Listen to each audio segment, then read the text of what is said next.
मुख्यमंत्री डॉक्टर मोहन यादव ने बरकतउल्लाह विश्वविद्यालय के दीक्षांत समारोह में छात्रों के लिए कई बड़ी घोषणाएं की। वहीं इस घोषणा को लेकर कांग्रेस प्रवक्ता अभिनव बरोलिया बोले, मध्य प्रदेश में शिक्षा का स्तर गिरता जा रहा है। 2 दशकों से भाजपा की सरकार है, मगर न रोजगार है न शिक्षा है। मध्य प्रदेश सरकार पूरी तरह से विफल है शिक्षा नीति में। साथ ही माननीय इंदर सिंह परमार जी, माननीय कुलगुरु एस.के. जैन साहब, माननीय कुल सचिव डॉक्टर अनिल शर्मा जी, इस अवसर पर मंच के सामने उपस्थित सभी महानुभाव, प्यारे विद्यार्थियों, पत्रकार साथियों, दीक्षांत समारोह का ये जो क्रम लगातार चल रहा है, मेरी अपनी ओर से आज के इस अवसर पर सभी उपाधिधारियों को मैं हृदय से बधाई देता हूं, अभिनंदन करता हूं। और संख्या में भी देखो तो बड़ी संख्या है, ये महाकाल की कृपा है। विश्वविद्यालय के द्वारा आज 54,000 से ज्यादा विद्यार्थियों को स्नातक, 23,000 से ज्यादा विद्यार्थियों को स्नातकोत्तर, 189 शोधार्थियों को पीएचडी की उपाधि, 21 विद्यार्थियों को यूनिवर्सिटी गोल्ड मेडल, इस तरह से 78,000 विद्यार्थियों के सपने साकार हो रहे हैं। मेरी अपनी ओर से आप सबको बधाई, आप सबका अभिनंदन है। आज बदलते दौर में भारत जिस प्रकार से यशस्वी प्रधानमंत्री के नेतृत्व में दुनिया में अपनी पहचान बना रहा है, हमारी अपनी कुशल और अकुशल श्रेणियों से निकलकर युवा अपनी अलग प्रकार से इस देश के लिए, समाज के लिए और हमारी संस्कृति के अनुरूप पूरी पृथ्वी के लिए हर देश के अंदर हमारी अपनी क्षमता योग्यता से भारतीय अपनी पहचान बना रहे हैं। आज के इस दौर में ये और सार्थक हो जाता है जब हम स्वदेशी की बात कर रहे हैं, आत्मनिर्भरता की बात कर रहे हैं, पढ़ाई के लिए अतीत के काल में जो गलतियां हुई उसको सुधारने की तरफ से। अब कितना अच्छा लगता है ये परिवेश देखा, बन ठंड के साफा लग रहा है, जरा लगा कि हाँ हमारी दीक्षांत समारोह का आनंद है। हमारे भाई भी बहन भी, ये कुछ समय पहले की बात ही जब खूब लड़ी मर्दानी, वो तो झांसी वाली रानी थी, वो जो सांफे देख करके बहन का आनंद आता था। हमारी कई झांसी की रानी दिख रही, आनंद आ रहा है देख करके, कितना अच्छा लग रहा है।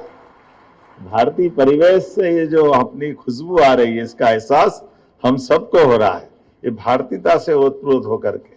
और इसी से जुड़ा हुआ हमारा दूसरा पक्ष भी है, हमारी अपनी परंपरा के हिसाब से विश्वविद्यालय में, जैसा माननीय शिक्षा मंत्री जी ने कहा, 2020 में शिक्षा मंत्री के नाते से मुझे मौका मिला, लेकिन मौके की जड़ अगर देखें तो शिक्षा नीति के माध्यम से, यशस्वी प्रधानमंत्री के माध्यम से पूरे देश के लिए माहौल बना।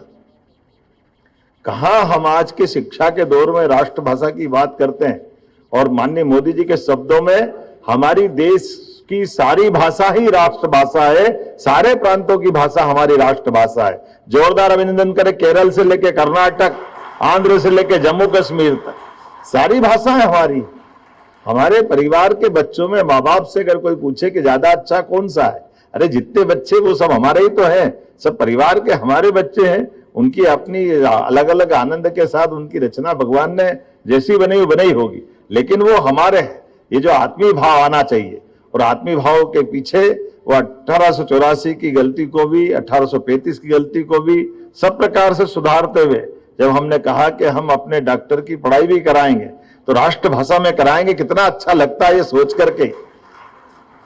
हर कोर्स की पढ़ाई अपने ढंग से, और पढ़ाई को नौकरी से क्यों जोड़ना, शिक्षा हमारे अपने ज्ञान के लिए, हमारे विकास के लिए।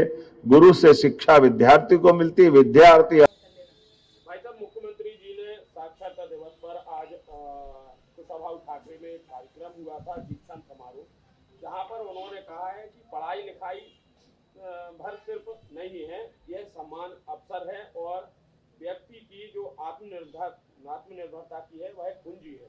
इसी के साथ राज्यपाल जी ने भी कहा है कि मध्य प्रदेश कहा जाए रोजगार का हब बनने वाला है। आप क्या कहेंगे? देखिए, मुझे इन बातों से बिल्कुल भी इत्तेफाक नहीं है। मुख्यमंत्री जी जिस तरीके से बोल रहे हैं कि यहाँ पे रोजगार के अवसर हैं या आगे की अपॉर्चुनिटी है, हम 2 दशकों से मध्य प्रदेश में भाजपा की सरकारें देख रहे हैं, और लगातार पढ़ाई का स्तर भी मध्य प्रदेश में गिरता जा रहा है, और रोजगार की संभावनाएं तो पूरे तरीके से खत्म हो चुकी हैं। नगण्य है। तो ऐसी बातें कर कर जनता को भ्रमित करना, आने वाली पीढ़ी को भ्रमित करना, युवाओं के भविष्य को धोखा देना, ये नियति इन बयानों में दिख रही है। तो अगर अच्छी पॉजिटिव बात की जाए सरकार की तरफ से तो वो हम मानेंगे, लेकिन यहाँ पर अभी कहीं पर भी ऐसी संभावनाएं दिख नहीं रही हैं जिससे रोजगार उत्पन्न हो।